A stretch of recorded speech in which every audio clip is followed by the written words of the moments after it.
So then, sometime later, Parvata Muni and Narada were traveling around the universe. That's what they do, you know. Narada Muni has this Veena that when he plays it, he can travel anywhere in any world, any planet, any dimension, any time, you know. He has complete freedom. So anyway, Narada and Parvata were traveling around, and they decided, hey, let's go visit. Narada was probably telling him, you know, let's go visit that hunter. But remember I told you about that hunter? Well, he's been chanting for a while now. Let's see, you know. So they went, and they came to where the hunter was sitting. And when he saw Narada Muni, his guru, he came out, oh, he was just full of ecstatic love, and he was chanting and crying and all ecstatic symptoms. And then he came and he was about to pay his obeisances, right? But there were some ants crawling on the ground. So he said, oh, just a minute. And he took his cloth and he was very carefully cleaning the ants out of the way so he could pay his dandavats at the feet of his guru. And Parvata Muni said, oh, this is so wonderful. Formerly this guy was so violent and so cruel. But now he's become so gentle by the power of the holy name that he doesn't even want to harm an ant. Huh? He'll move the ants very carefully out of the way so that he doesn't hurt them. So this is so wonderful. And then he spoke that verse, Narada, you're so kind that simply by your good wishes you can make someone a great devotee with great ecstatic love like that. So Narada did this several times, probably more times than we know about, many times. And some of the stories are related in the Śrīmad-Bhāgavatam, how devotees came to ecstatic love just by Narada's good wishes. Narada is such a great devotee. So, similarly, Srila Prabhupada came to the West, and just by his good wishes, so many nice devotees came to Lord Krishna. Just by his blessings. There's no other cause. We were all such rascals. I mean, really. Such nonsense people. With no knowledge, no self-control, no mental gravity, nothing. You know. But Prabhupada took us, somehow, by his good wishes, we developed into nice devotees. Some of us did. It depends on the sincerity of the soul. You know, if someone is sincere and they get mercy like that, then they can advance very, very far. You know? If someone's not sincere, even if they get mercy, they'll blow it. They won't get the result. So, grateful if we get the opportunity to render devotional service, especially direct devotional service to a self-realized soul. We should be very careful not to misuse this opportunity, but to value it and get the most out of it, because this is very, very rare. Very, very rare. How long have we been preaching now? 3 years? 4 years? I mean, you know, on any kind of scale. And, you know, in a few more years we're going to wind up our activities. Things are going to get so crazy that it's going to be very hard to preach, especially the way we're preaching now. So out of maybe a life of 70 years or something like that, I will be preaching a total of less than 10 years. Publicly available.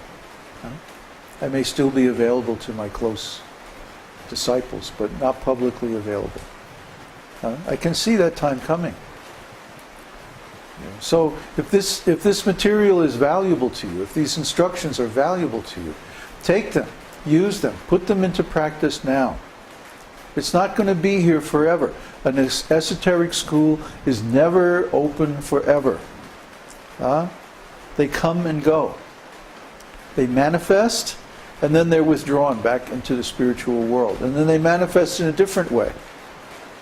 And then again they're withdrawn.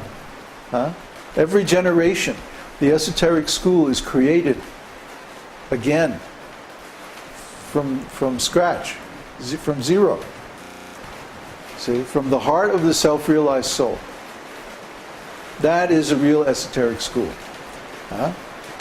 If you have a big buildings and big church and big organization and stuff like that, that's not an esoteric school. That's an organization. That's an institution. That's a church. It can't have the same structure. It can't have the same potency. Huh?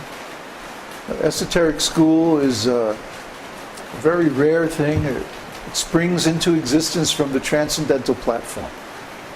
And then again, it's withdrawn. It doesn't last forever. It can't, because anything in this material world that lasts for some time becomes corrupt. We see it again and again.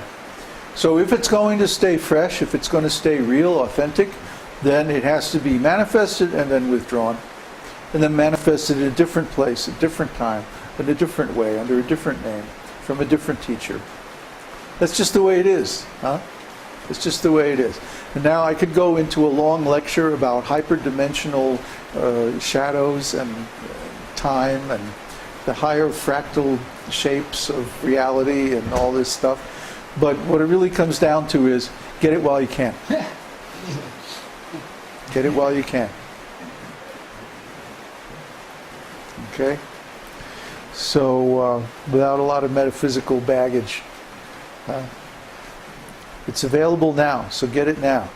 If you can get it, if you can download it, if you can store it, if you can save it, if you can pass it on, that's very good service. So do that.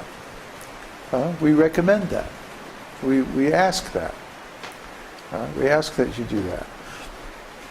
Because people did that, we know about great teachers, great masters, incarnations of the Lord, and so many things. Because this information was passed down from ancient times. Parampara. Evam parampara praptam imang rajrishayo vidu. This ancient knowledge was passed down by the process of disciplic succession. And the great kings understood it in that way. But now, Krishna says, the succession has been broken. So I have to speak the knowledge again. See, this is what happens every time. A school will manifest for some time, then it will be withdrawn, but the shell, the skeleton, or the form, the external form of the school will go on, but it has become material. Because the soul or the heart has been withdrawn back to the spiritual world. See, that's what happened in ISKCON. That's what happened in the Christian church. That's what happens to every authentic school. The master comes for some time, manifests the school, then it's withdrawn. Okay, and it comes again in a different place and time. If there's material continuity, be very suspect, because usually anything that exists in this material world for any length of time becomes corrupt. There's the natural influence of this world, the material energy. It's Maya, it's illusion. Maya literally means that which does not exist. So because this world is temporary, it's considered it does not really exist. It has only relative existence. So by the grace or by the blessing or by the good wishes or by the glance of a pure devotee, one can get this devotional service. Or by the instruction or the words of Krishna, one can get it. When Krishna explains himself, this is very powerful. Krishna explains himself in Bhagavad-gītā. He explains himself in Śrīmad-Bhāgavatam. He explains himself in many places in the Puranas. And when we read these explanations, they're so crystal clear and so penetrating and so beautiful and perfect. Krishna's intelligence is much, much higher than ours. So we should take shelter of these statements and bring them into our hearts. Let them guide us. Let them inspire us. And by taking full shelter of Krishna's instructions, then we get His mercy. That's how we get His mercy. We have to receive the mercy. And to do that, we have to put down our attachments. You see? If I want to give you some diamonds, but you're carrying a big bag of rocks, then you can't receive it. You have to put down the bag of rocks. Then you can get the diamonds. See? I want to give you something that's so valuable. It's so valuable, it's contained in these 16 little words. Huh? The meaning of those 16 words fills a whole huge shelf of books. Hours and hours and hours of videos, and hours and years of practice are necessary to understand the meaning of these 16 little words.